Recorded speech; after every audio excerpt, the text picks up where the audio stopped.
Assalamualaikum warahmatullahi wabarakatuh. Perkenalkan, nama saya Katifah Arzeta dari kelas 11C Manajemen Perkantoran dan Layanan Bisnis. Kali ini saya akan menjelaskan tentang proses dan prinsip komunikasi. Menurut Deddy Mulyana 2014 telah membagikan prinsip komunikasi menjadi 12 bagian, yaitu komunikasi merupakan proses simbolik, setiap perilaku memiliki potensi komunikasi, komunikasi memiliki dimensi isi dan dimensi hubungan, komunikasi berlangsung dalam berbagai tingkat kesengajaan, komunikasi terjadi dalam konteks ruang dan waktu, komunikasi melibatkan prediksi lawan bicara, komunikasi bersifat sistematik. Efektif komunikasi dilihat dari kemiripan latar belakang sosial budaya, komunikasi bersifat non-seksual, komunikasi bersifat profesional, dimensi transaksional, komunikasi bersifat irreversibel, komunikasi bukan panacea untuk menyelesaikan berbagai masalah. Itu dia, Deddy Mulyana telah membagi prinsip komunikasi menjadi 12 bagian. Berikut saya akan memaparkan pengertian atau penjelasan satu persatu dari 12 bagian komunikasi.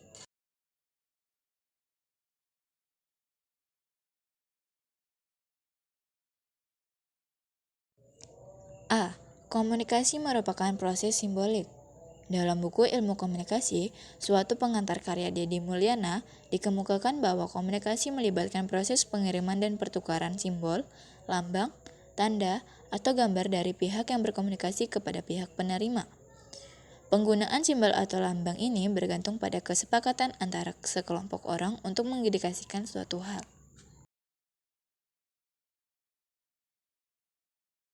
B. Setiap perilaku memiliki potensi komunikasi. Potensi komunikasi terdapat dalam setiap tindakan. Artinya setiap bentuk komunikasi nonverbal yang dilakukan oleh manusia dapat dianggap sebagai rangsangan bagi orang lain. Tindakan manusia seperti gerakan tubuh dan ekspresi wajah dapat ditafsirkan oleh orang lain, meskipun sebenarnya individu tersebut tidak berniat untuk berkomunikasi. C. Komunikasi memiliki dimensi isi dan dimensi hubungan. Prinsip komunikasi ini menjelaskan bahwa setiap komunikasi memiliki dua dimensi, yaitu dimensi isi dan dimensi hubungan, di mana isi mencerminkan konten atau substansi pesan itu sendiri. Sementara itu, dimensi hubungan terlihat dari cara seseorang menyampaikan pesannya. D. Komunikasi berlangsung dalam berbagai tingkat kesengajaan. Hal ini mengindikasikan bahwa komunikasi dapat terjadi baik melalui kejadian yang tidak disengaja sama sekali maupun melalui bentuk komunikasi sudah direncanakan dan disadari. Kesengajaan bukan syarat utama bagi terjadinya komunikasi karena meskipun seseorang tidak memiliki niatan untuk menyampaikan pesan, perilakunya masih dapat ditafsirkan oleh orang lain.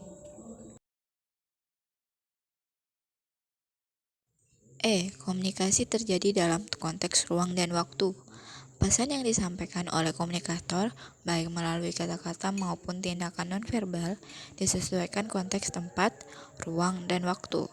Tempat merujuk pada lokasi komunikasi terjadi meliputi aspek fisik dan lingkungan, seperti iklim, suhu, serta intensitas cahaya. Sementara itu, waktu mengindikasikan timing pesan komunikasi dikirimkan. F. Komunikasi melibatkan prediksi lawan bicara. Hal ini menunjukkan bahwa komunikasi membutuhkan etika yang disesuaikan lawan bicara. Oleh karena itu, sikap yang akan ditampilkan harus diprediksi lebih dahulu.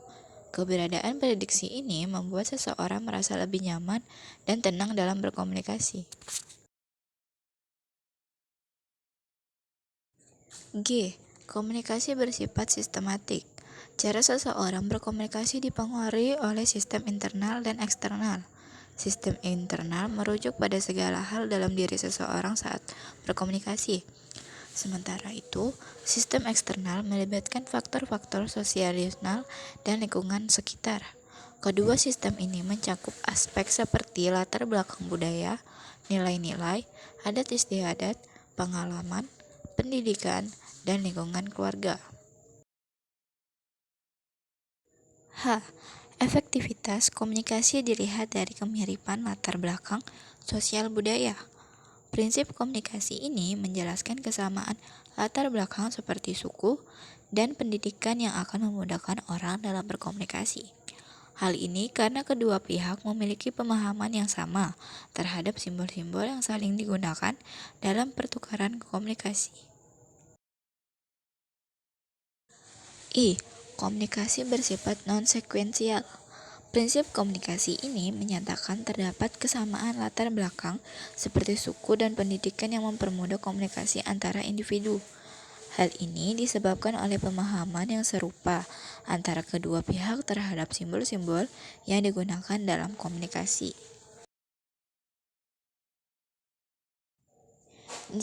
Komunikasi bersifat prosesual, dinamis, dan transaksional. Komunikasi merupakan sebuah proses yang berlangsung secara kontinu.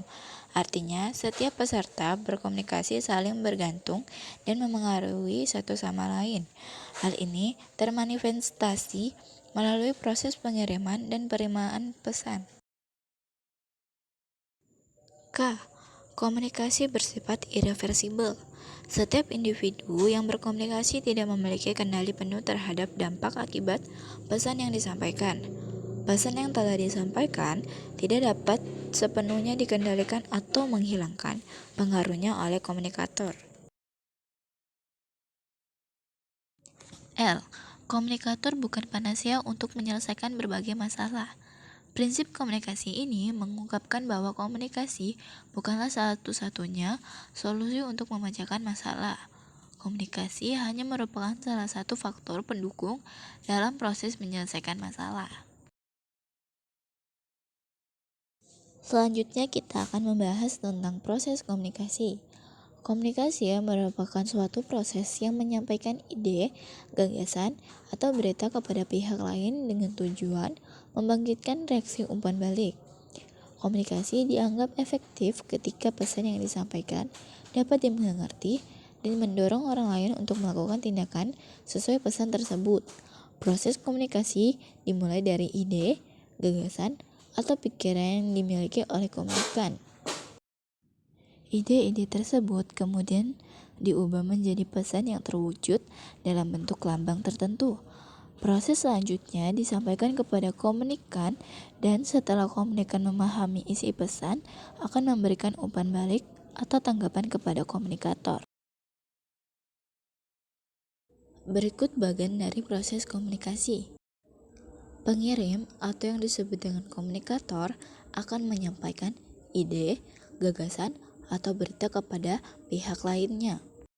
Encoding adalah proses pengantaran, sedangkan pesan atau media itu seperti lambang atau isi pernyataan yang menerjemahkan ide, gagasan, atau berita kepada komunikan. Sedangkan decoding adalah proses penerimaan pesan. Penerima atau yang disebut dengan komunikan akan merespon pesan yang disampaikan oleh komunikator. Setelah direspon, komunikan akan mengumpan balik pernyataan tersebut. Itu dia penjelasan dari saya. Sekian. Wassalamualaikum warahmatullahi wabarakatuh.